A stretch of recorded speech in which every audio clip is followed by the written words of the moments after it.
What's going on, everybody? It's EricRayweather back here helping you take your game to the next level. And in today's video, I'm going to be showing you one of the most important things you need to learn on defense in Madden 18.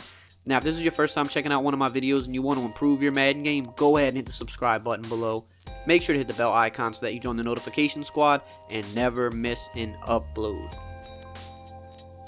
So what's up, guys? Like I said, today I'm going to be going over something that's crucial on defense in Madden 18 and Madden in general, and this is something that lately it seems like I'm getting asked at least 1 or 2 times a day, so it's definitely something a lot of people are struggling with, and it is how to stop screens. Now, I know to some of you more advanced guys this is like easy for you, but you have to understand there's a lot of people that still are getting into the swing of things and really getting comfortable using on defense, and screens can be tough to stop, and if you can't stop screens, it's going to pretty much be impossible for you to stop anybody online, because screens are a very heavy go-to play for a lot of people that play online.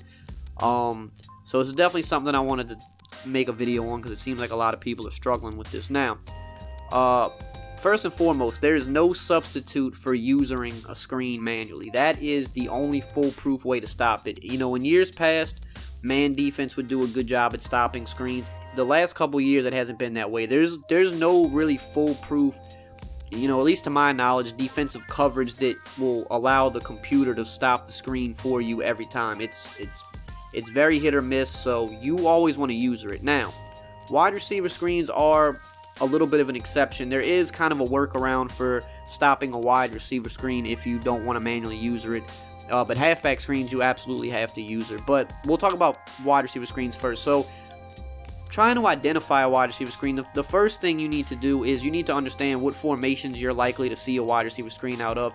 And more times than not, it's going to be 5 wide. Anytime you see somebody come out in 5 wide, the first thing you should be thinking is, okay, they're probably running a wide receiver screen. That is the most popular formation to run a wide receiver screen out of.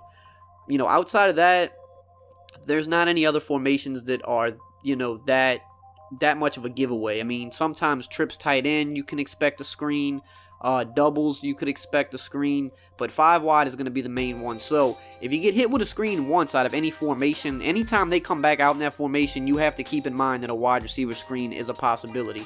And if you think the screen is coming, especially if you see 5 wide, what you can do is you want to put your defensive end on the side where you expect the screen. So it's always going to be to the side with either the most wide receivers or the tight end. So in 5 wide, they're always going to try to throw the screen to the side with the 3 receiving options, especially like right here. You see there's a fullback and a tight end out there. Those are good blockers. If you're in like trips tight end, it's going to be the side of the field, obviously, with all 3 wide receivers. If it's doubles, it's going to be the side of the field where the tight end is. Wherever the stronger blockers are, that's where they're going to throw the screen. So you want to take that defensive end on that side and put him in a hard flat. You do this by pressing A or X and then left on the left stick. That workaround right there will stop the wide receiver screen pretty much every time. And this is what's going to happen. They're going to go to throw the screen, and that defensive end is going to be there to make a tackle for a loss. You probably won't ever intercept the ball doing this, but you're going to, at worst case, you're going to give up no gain, or they're going to lose a yard or 2. And you'll live with that. I mean, if you can stop a screen for -2, -3 yards, you're doing good, because you have them going backward. You can see it's a consistent way to stop it. Like I said, there's still no substitute for using it, but this is, for a wide receiver screen, it's a good workaround to stop it.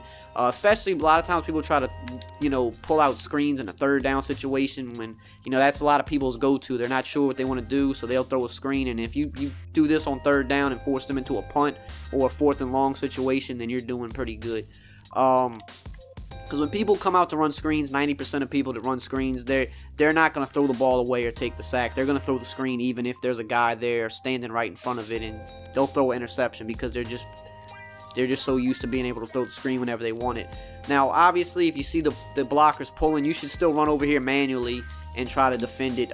You'll be able to get interceptions by doing that. Now, it's going to be pretty hard for me to intercept the ball because I'm controlling offense and defense here.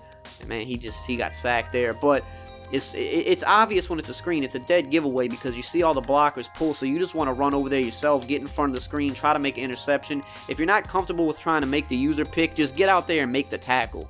Because as long as you're making the tackle, not letting them get yards, or at minimal, maybe they get a yard or something, you can live with that, but you don't want them to break it. That's how you got to stop it. Now, halfback screens are a little different. You definitely have to use their halfback screen, and actually, I'm going to go put the computer. I'm gonna take the controller off here, and I'm gonna actually let the computer run the screen, so it'll be easy for me to show you how to defend it, so I won't have to use both controllers. But yeah, with a halfback screen, you absolutely need to use it. Man defense used to do a good job at defending it. I find that now that's not the case anymore, especially this year. So you definitely want to use it. Now, the thing with like a halfback screen is, you see somebody come out in a shotgun formation. Obviously, the first priority is, oh man, I'm not ready for them to snap the ball yet. Hold on, I need to. And see, that's what happens when you don't use a screen. They take it for a touchdown. Let me just like hold up a like a hot route thing here. Let me just pause it for a second. I'm just gonna pause it. So when you see a shotgun formation, obviously first priority is pass. You're assuming they're gonna pass, but the two things you always have to keep in the back of your head is, number one, they could still run the ball. You have to respect the run, and two, they could throw a screen. And a screen is essentially like a run play. It's low risk, high reward. And you're just trying to get your running back behind a wall of blockers and let him make moves. You have to always keep in mind that those two things are a possibility. So doing that first, just knowing that, hey, I'm going to pay attention to the offensive line, post snap. If I see them pulling, I'm going to run out there and defend it, because a screen is obvious. With a run play, it's not always obvious because it could be a play action, but when it's a screen, the offensive line immediately starts pulling out to the side. So you know it's a screen. So when you see this, your reaction has to be, I'm going to run out there and I'm going to defend it. You don't have to make the interception, but you have to at least get in that vicinity and try to make a tackle. At worst, hold them to a minimal gain. Maybe they get a yard or two. Maybe they get no gain, but you just need to get in that vicinity and at least try to make a tackle. Don't allow them to get behind that wall of blockers, because once that happens, you're one juke move away from giving up a touchdown. And if you can try to intercept it, because when people run halfback screens, number one, they don't have time to make a second read because there's no blocking. So they're going to get sacked if they don't get rid of the ball within like a second and a half anyway. And most people are just going to panic and throw right at you, even if you're using the screen, because they're just assuming it's going to be open. So I'm going to let the computer run the screen here, and I'm going to get out here and try to defend it. Now, you see, the computer's not even going to throw the screen if they see me out there, but in a real game, your opponent, more times than not, is going to still throw that screen because he just got tunnel vision. But you just want to get out here, see here I got picked up in the blocker, and that's, man, if you definitely can't hit stick to computer, man. They're going to juke you every single time. But I got picked up in the blockers there. You have to be careful. You want to try to like trail behind the blockers. So let's see, I'm usering. I'm just going to assume that it's going to be pass. I'm going to try to use over here. Okay, I see them pulling out. Now I'm trying to run over here and make the tackle. Now, like I said, it's hard to tackle the computer because they're going to pretty much juke you out your shoes every time. But I'm just trying to show you that this is what you need to do. You need to get out here in this vicinity. You see, like, I was in perfect position to get an interception there, and that's why Ben Roethlisberger rolled out to the left, because he didn't even want to throw that ball. We'll just keep showing you a couple more times just so you can get the idea. Okay, I see them pulling, so I'm running straight down. And what's Ben Roethlisberger doing? He's trying to scramble to avoid the sack.